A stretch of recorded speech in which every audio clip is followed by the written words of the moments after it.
Hello hi കൂട്ടുകാരെ, ഇത് ചേട്ടനെ ഹോസ്പിറ്റലിൽ അഡ്മിറ്റാക്കിയ കുറച്ച് കാര്യങ്ങളും ദിവസങ്ങളൊക്കെയാണ് കേട്ടോ. അപ്പോൾ ആദ്യത്തെ ദിവസം ചെന്നപ്പോൾ തന്നെ വലിയ ക്ഷീണമായിരുന്നു. അങ്ങനെ ആദ്യത്തെ ദിവസം ഇപ്പം മോൾക്ക് കുഴപ്പമൊന്നുമില്ല, മോളും നമ്മളെ കൂടെ തന്നെ ഉണ്ട്. ചെറിയ റൂമാണ് കിട്ടിയത് കേട്ടോ. മോൻ കിടന്നുറങ്ങുന്നുണ്ട്.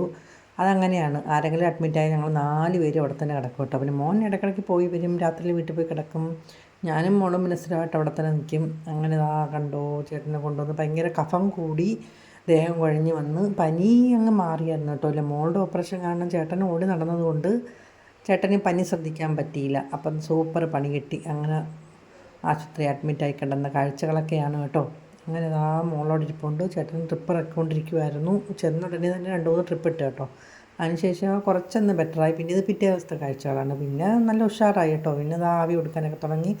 അതങ്ങനെയാണല്ലോ, നമ്മൾ എന്താ പറയുക, കഫമൊക്കെ കൂടുതൽ വരുമ്പം ആവി കൊടുക്കില്ല. ഇപ്പം മോൾക്ക് കണ്ടില്ലേ, കുഴപ്പമൊന്നുമില്ല, അങ്ങനെ സുഖമായിട്ടൊക്കെ ഇരിക്കുന്നു. അപ്പം ഞങ്ങളിങ്ങനെ ഓരോ ദിവസവും എന്താ പറയുന്നത്, ഇപ്പോൾ 2-3 ആഴ്ച കൊണ്ട് ആശുപത്രിയായിരുന്നു എങ്കിലും എന്താ പറയുന്ന ആർക്കും കുഴപ്പമില്ലാതിരിക്കുന്നതിൽ സന്തോഷം.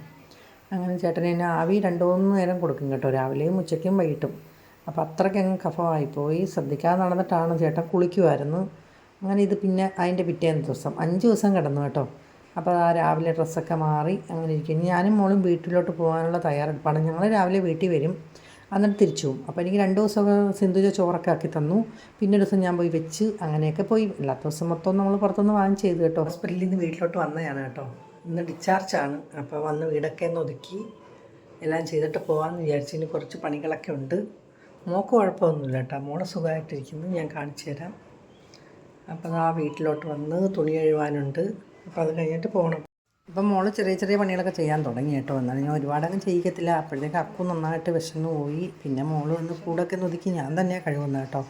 കാരണം അവൾക്ക് ഒരുപാട് കുഞ്ഞിക്കണ്ടെന്ന് വെച്ചിട്ടേ. അപ്പം ഞാൻ ചെയ്യുന്നതുകൊണ്ട് തന്നെ അവളും ചെയ്യും. അങ്ങനെയൊക്കെ പോകണം. എന്നാലും അവൾക്ക് വലിയ വേദന ഇല്ലാത്തതുകൊണ്ട് നമുക്കൊരു സമാധാനമുണ്ട്. അപ്പോൾ തുണിയൊക്കെ പറക്കിയൊന്ന് അകത്തിട്ട് കേട്ടോ. കാരണം മഴ ഉള്ളത് ലക്ഷണമായിരുന്നു. നമ്മൾ പോകുമ്പോൾ പിന്നെ നനയത്തില്ലെന്ന് വെച്ചിട്ട് പിന്നെ മോള് പോയി പുറത്തെ തുണിയെല്ലാം പറക്കി മടക്കിയിട്ടു. ഞാൻ പിന്നെ ബാക്കിയുള്ളതൊക്കെ അവിടെ ഇവിടെയൊക്കെ വിരിച്ചു. അങ്ങനെ ഇവിടെ എല്ലാം വൃത്തിയാക്കി തുണി കഴുകാനിട്ടിട്ടുണ്ട്. ബാക്കിയുള്ളതോടെ കഴുകിയിട്ടാൽ പിന്നെ എളുപ്പമല്ലേ എന്ന് വെച്ചിട്ടേ. അങ്ങനെ ഞങ്ങൾ പിന്നെ എല്ലാം ഒതുക്കി പറക്കി അക്കുവിനെ അകത്താക്കാൻ നോക്കിയപ്പോൾ അക്കു മേളിൽ കയറിയിരുന്ന്. പിന്നെ അവനെ വിളിച്ച് എങ്ങനെയെങ്കിലും കൂട്ടിനകത്താക്കിയിട്ടാണ് പോയത്. അല്ലെങ്കിൽ ഇവിടെ വെളിയിട്ടിട്ട് പോകാൻ പറ്റില്ലല്ലോ. പിന്നെ വെള്ളം തിളപ്പിച്ച് പാത്രമൊക്കെ ഒന്ന് കഴുകാനും പിന്നെ അവിടെയൊക്കെ ഒതുക്കി. പിന്നെ കലത്തി വെള്ളം പിടിച്ച് പിന്നെ നമ്മളവിടെ ഒന്ന് തുടയ്ക്കണ്ടേ. അങ്ങനെ അതൊക്കെ എല്ലാം പൊടിയടിച്ച് നമ്മൾ എന്നും വന്ന് ചെയ്യുന്നതുകൊണ്ട് വലിയ കുഴപ്പമില്ല കേട്ടോ. അല്ലെങ്കിൽ ഇങ്ങനെ ഇട്ടിട്ട് പോയാൽ പിന്നെ തിരിച്ച് വന്ന് നമുക്ക് അടുക്കളയിലോ വീട്ടിലോ കയറാൻ ഭയങ്കര ബുദ്ധിമുട്ടല്ലേ. അതുകൊണ്ട് ഞാനും മോളും എന്നും വരുമായിരുന്നു. അപ്പോൾ ഞങ്ങൾ സിന്ധുജയുടെ വീട്ടിലോട്ട് പോവുകയാണ്. അവിടെ ചോറ് വെച്ചേക്കുന്നത്. അങ്ങനെ സിന്ധുജയുടെ ചോറും മേടിക്കണം. അപ്പോൾ അവൾ ഉണ്ടാക്കി തന്നു കേട്ടോ. 2 ദിവസമൊക്കെ നമുക്ക് ചോറുണ്ടാക്കി തന്നു. മോള് കിടന്നപ്പോഴും അങ്ങനെ തന്നെയായിരുന്നു കേട്ടോ. അങ്ങനെ അവൾ മത്തിയൊക്കെ മേടിച്ചുകൊണ്ട് പോവുകയാണ്. ഞങ്ങൾക്ക് പിന്നെ ചോറൊക്കെ അവൾ പൊതിഞ്ഞ് രാവിലെ തന്നെ വെച്ചിട്ടുണ്ട്. അപ്പോൾ അണ്ണൻ ഓട്ടോയായിട്ട് വന്ന് സിന്ധുജയുടെ ഹസ്ബൻഡാണ്. അങ്ങനെ തന്നെ ഞാനും മോളും കൂടെ ഓട്ടോയിൽ കയറി ഞങ്ങൾ പിന്നെ ഹോസ്പിറ്റലിൽ എത്തി. ഒന്ന് സ്മൈൽ ചെയ്തേ, വെള്ളം വായിച്ചോട്ട് ചിരിക്കണ്ട, ചിരിയടി, ചെവിയൊന്ന് അടിച്ച്. കുഴപ്പമൊന്നുമില്ലല്ലോ, എല്ലാം സുഖമായി. പിന്നെ ചേട്ടൻ പോകാനായിട്ട് റെഡിയായി ഇങ്ങനെ കിടക്കുമായിരുന്നു കേട്ടോ. പിന്നെ ഇങ്ങനെ ചുമ്മാ വീഡിയോ ഒക്കെ എടുത്ത് സൂചി ഊരണം, ബില്ല് വരണം. അപ്പോഴത്തേക്ക് പിന്നെ ബില്ല് വന്നതെന്ന് വെച്ചാൽ നമുക്ക് ഇൻഷുറൻസ് കാർഡുണ്ട് കേട്ടോ. അപ്പോൾ പിന്നെ അതുകൊണ്ട് ബില്ലൊന്നും അടയ്ക്കണ്ടായിരുന്നു. അത് തന്നെ മഹാശ്വാസം.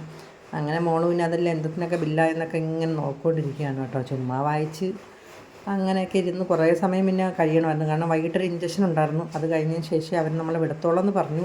അപ്പോൾ ഒരു കുട്ടി റൂമായിരുന്നു കേട്ടോ. നമുക്കല്ലാതെ മറ്റേ റൂം കിട്ടിയില്ല. ഭയങ്കര പനിയും ആൾക്കാരൊക്കെ ആയതുകൊണ്ട് പിന്നീട് ഞങ്ങൾ വീടെത്തി.